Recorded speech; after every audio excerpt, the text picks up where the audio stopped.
Well, I'm back yet again with another episode of Top 5 Mods. It's week 18 of Fallout 4's release, still no sight of that creation kit. Nonetheless, the mods keep coming and coming, so let's get started.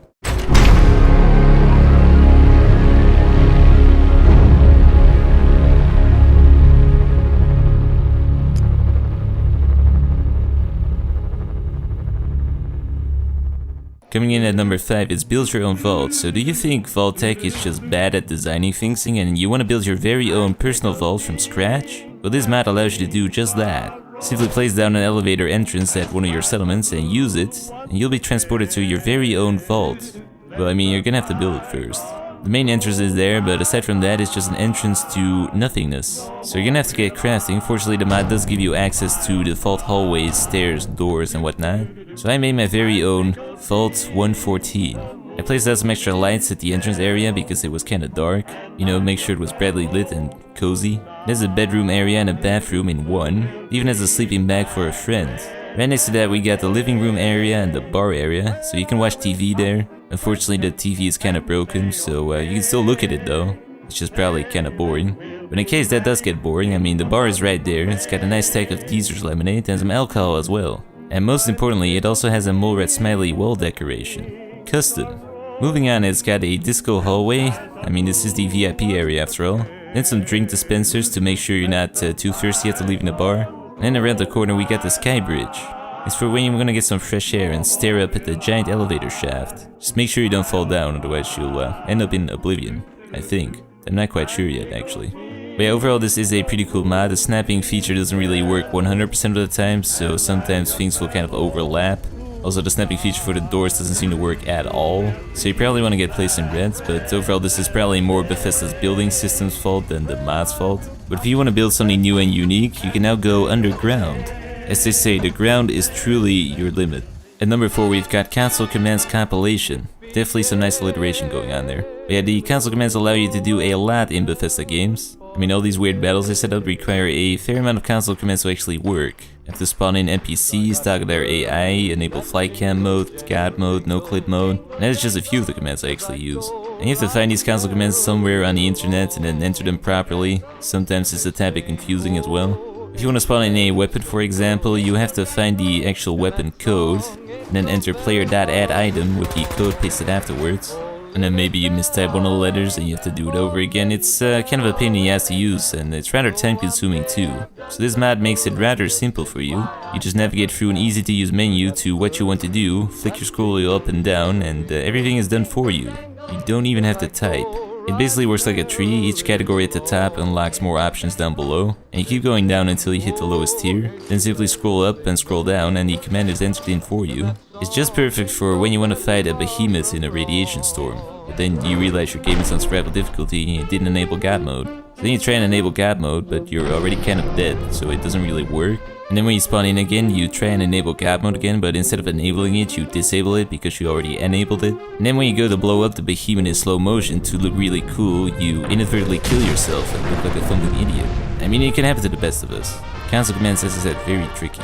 Yeah, this mod allows you to easily go to different locations, change your camera, move your companions to you, set animations, and just a whole bunch more. If you were too lazy to use console commands before, this mod makes it extremely easy for you. And even if you were using console commands like a pro before, this is still a pretty handy mod because it gives you access to a library in case you forgot one, or just to find ones you were never even aware of. Overall, a pretty fantastic mod, I gotta say. Next up we've got the Rebel TEX-EDITS. So last week I showed off the Rebel, which is a pretty damn good looking outfit. Well, now there is a Nexus page with a bunch of good looking retextures of the Rebel outfit. So first up we got the retexture done by Amakil, some nice hex camo pants and a light brownish vest. A vest gives us access to a red hoodie in case you want to look more aggressive. Alvarado gives you jeans and a black hoodie in case you want to mix casual with cool. Resi B goes for gray with full on black, in case you want to be more tactical.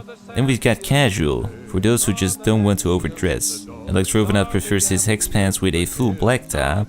DPM ATEX AU gives us a higher camo index. And then we also got the no paisley version for those who don't like paisley. Resi B number 2 gives us full on black for those who enjoy the nighttime. Cody McGoat brings over digital Arctic camo, which is just perfect for when you have the seasons mod installed and you want to blend in with a snowman. And finally Olive Multicam, for those who want to mix up camo. If you still think you're lacking options, there is even more text edits available on the Nexus page. So now you can truly pick your own flavor of rebel. If you didn't like the outfit before, then maybe you do now. My favorite is the very first one, it's got some nice color mixing going on. I like the hex pants overall too.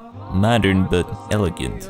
But all of them are nice retextures of an already really nice looking outfit. So if you want to dress up in different textures of cool, this is a mod you want to be taking a look at. At number 2 this week we've got Crossbows of the Commonwealth. This mod adds in a crossbow, just perfect for those who want to remain silent and enjoy really long reload times. So this thing is pretty moddable, you can choose what type of bow you want, so you can have one that fires just plain bolts, or get one that fires plasma bolts. You can change the frame, change the scope, you can pick a medium, heavy or light string, so this affects how much punch it has, but also the reloading time. You can truly make your own ideal crossbow, which you can then use to fight out bears. Mutated bears.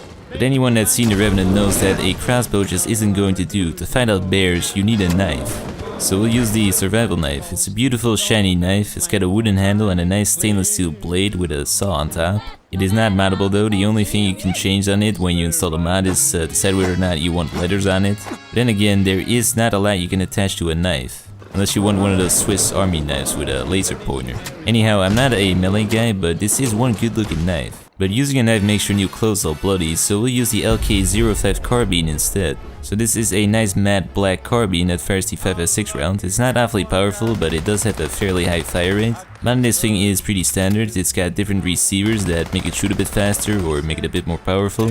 You can add a few different scopes and stocks. You can also add a barrel attachment with a flashlight and or a laser. And of course there is the option for a suppressor if you want to be sneaky. Overall it is a really nice looking weapon. The reloading animation is a bit off though, but without the creation kit there is not a lot that can be done about that.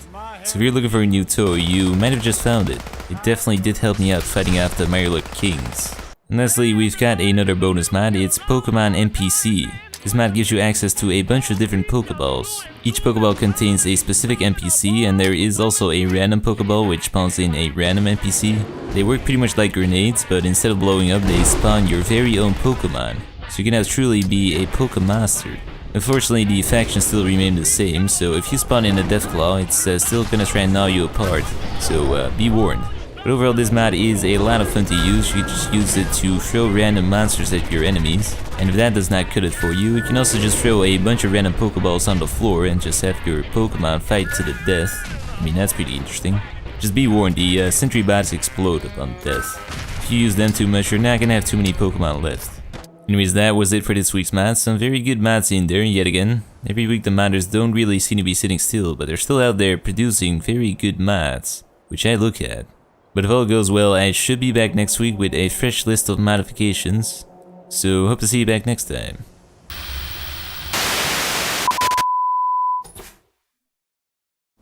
You know, I actually wonder how many people stick around until the very end here, where I just sort of like ramble on to myself and tell you to go watch the video in the bottom left corner. Definitely go watch that video though, it's a top quality video from BRT Gaming, aka BRT-TRP. Yeah, not too many people probably here know that I originally named myself BRT-TRP.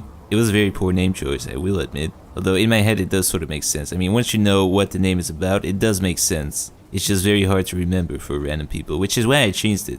But yeah, I'm truly rambling on to myself here. Although there is something to talk about. There was this guy that was very passionate in last week's episode about me saying M1911 instead of 1911. He told me that if you say M1911 is very wrong. You're supposed to say 1911, even though the Wikipedia page says M1911. And all my life I've heard M1911, so I can't really tell whether or not he was being serious. But I mean, he was saying that he was shooting guns all his life, so therefore he must be right. So anyways, tell me what you think. Does the letter M matter, or does it not?